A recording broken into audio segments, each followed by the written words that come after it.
Assalamualaikum warahmatullahi wabarakatuh. Halo teman-teman dan juga Bu Farida, semoga Ibu selalu dalam keadaan sehat. Pada kesempatan kali ini saya akan menyelesaikan tugas UTS saya, yaitu proyek mata kuliah profesi keguruan, yaitu mewawancarai guru yang berprofesi sebagai guru matematika. Perkenalkan, di sini ada Bu Ila selaku guru saya SMP, dan kali ini saya akan langsung mewawancarai beliau. Siap nih Bu Ila? Baik, pertanyaan yang pertama. Gimana cara atau program apa saja yang dilakukan Bu Ila untuk meningkatkan keprofesionalan seorang guru? Jika berbicara tentang program, sebetulnya itu wewenang kepala madrasah atau kepala sekolah. Nah, program apa saja yang biasanya dibuat oleh kepala sekolah untuk meningkatkan keprofesional para guru?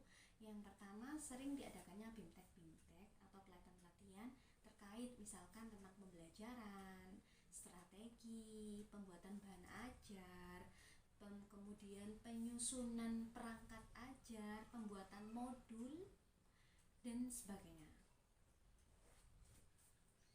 Mungkin itu saja Bu? Insya Allah itu.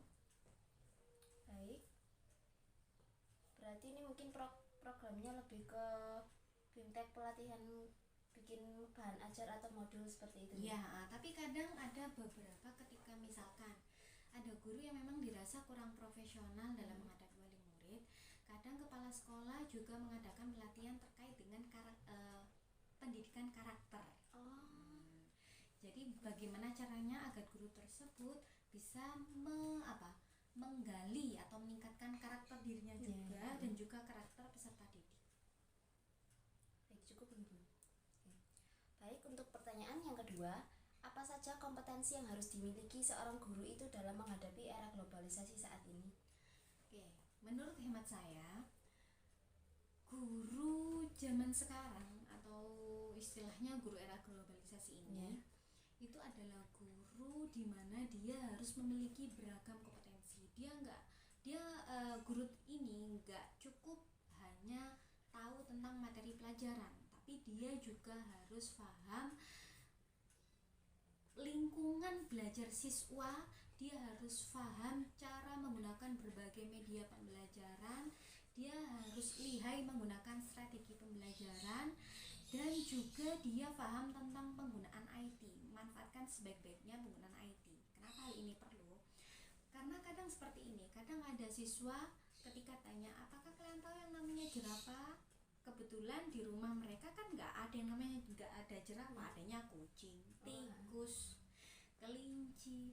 Biar mereka paham tentang jerapah, maka perlu di kelas ditunjukkan guruku pisan yang ngelakoni kok. Berarti aku juga ngelakoni. Nah, pasti kan disegani.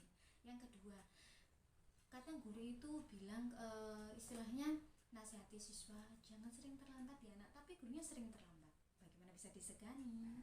Yang ketiga, kasih ketegasan. Guru itu harus tegas. Contohnya seperti ini, ketika ada pembulian di kelas, ada siswa yang mungkin mengadu, Bu saya dibully sama ini. Saya nggak langsung menyalahkan si pembuli, tapi saya klarifikasi dulu dari keduanya, siapa yang salah. Karena kadang nggak selamanya pembuli itu salah. Mungkin karena gini, menurut saya tuh nggak ada anak yang nakal ya, tapi dia memukul karena ada alasannya. Siapa tahu yang mukul itu karena dia membela diri. Kan kita nggak tahu. Kemudian berikutnya tentang ketegasan dalam mendidik, jangan pernah ragu untuk memberikan, bukan hukuman ya, untuk memberikan konsekuensi kepada siswa. Ini contohnya ada siswa terlambat 15 menit.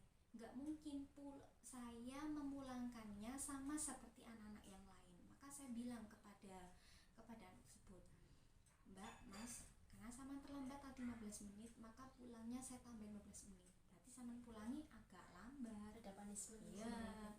Tapi kalau istilah sekarang, kalau saya bukan punishment, konsekuensi. Karena bedanya kalau hukuman sama konsekuensi seperti ini. Kalau hukuman itu adalah sesuatu yang diberikan kepada anak, tapi anaknya nggak bikin cerah, dan hukuman ini nggak ada kaitannya dengan apa yang dilanggar. Misalkan waktu anak nggak nggak mengerjakan PR, hukumannya lari 10 kali di lapangan, itu hukuman namanya, kan nggak ada kaitannya sama yang dilanggar. Tapi ketika anak itu melanggar, oh bu saya lupa nggak mengerjakan PR, oke saya kasih kamu konsekuensi berupa apa, silakan kamu baca buku cerita sebanyak 10 lembar. Di situ kan ada manfaatnya. Anak yang pertama manfaatnya mungkin anak akhirnya literasinya meningkat, kemudian mungkin anak di sana pemahamannya juga mulai meningkat. Istilahnya ada manfaat di sini, nggak hanya sekedar hukuman fisik. Itu zaman dulu, kita kan udah guru zaman era globalisasi ya. Kemudian lagi, saya ini kalau ke siswa nggak pernah semena-mena. Istilahnya saya tuh bahasakan mereka mas, mbak, nggak pernah saya langsung manggil namanya. Karena ketika saya ingin dihormati, ingin disegani, maka saya harus menghormati dan istilahnya saya juga menghargai mereka dulu. Dengan begitu mereka juga akan menghargai saya.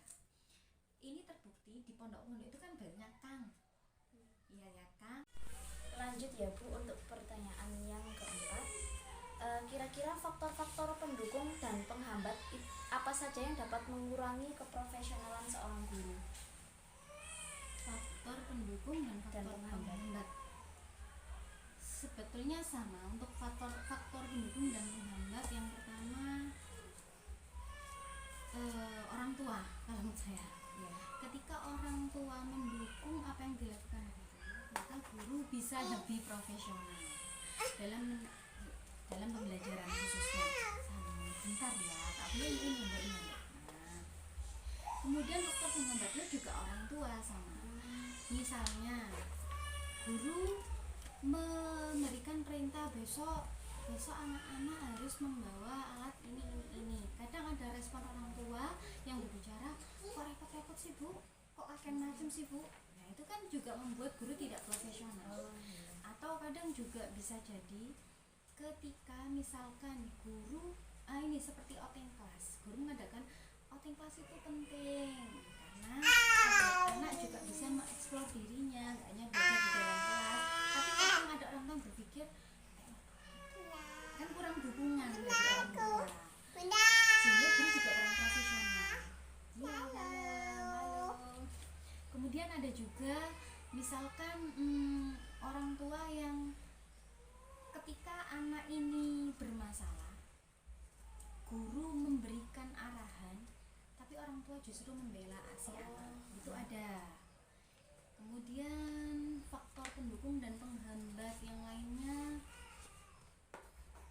ketidakcakapan guru dalam menggunakan media atau alat pembelajaran lainnya. Makanya yang namanya pelatihan seperti BIMTEK itu sangat diperlukan untuk menjadi faktor pendukung dari keprofesional tadi. Tapi jika itu tidak pernah dilakukan, nggak pernah diadakan BIMTEK dan sebagainya, maka itu bisa menjadi salah satu dari faktor penghambat keprofesional seorang guru. Dan yang perlu diketahui juga terkait dengan keprofesionalan guru, sebetulnya faktor pendukung dan penghambat ini, khususnya penghambat, yaitu bisa diminimalisir. Misalkan jika guru kurang cakap, ya, maka hal itu bisa diminimalisir dengan cara mungkin guru itu jika nggak ada BIMTEK di sekolahan, karena mungkin madrasah atau sekolah nggak ada biaya, maka bisa mengikuti lewat guru itu kan gratis kan, kita sudah bisa menggunakannya secara gratis. Sudah. Iya, makasih. Ya, makasih Bu. Oke, berikutnya. Baiklah, mungkin cukup sekian presentasi dari kami, wawancara dari kami terhadap mata kuliah profesi keguruan. Ada beberapa pertanyaan dan saya juga sudah mendapatkan hasilnya. Setelah ini saya akan langsung membuat laporannya dan saya kirim ke Bu Farida. Untuk Bu Ila, saya terima kasih banyak sudah menyempatkan waktunya. See you next time dan wassalamualaikum warahmatullahi wabarakatuh.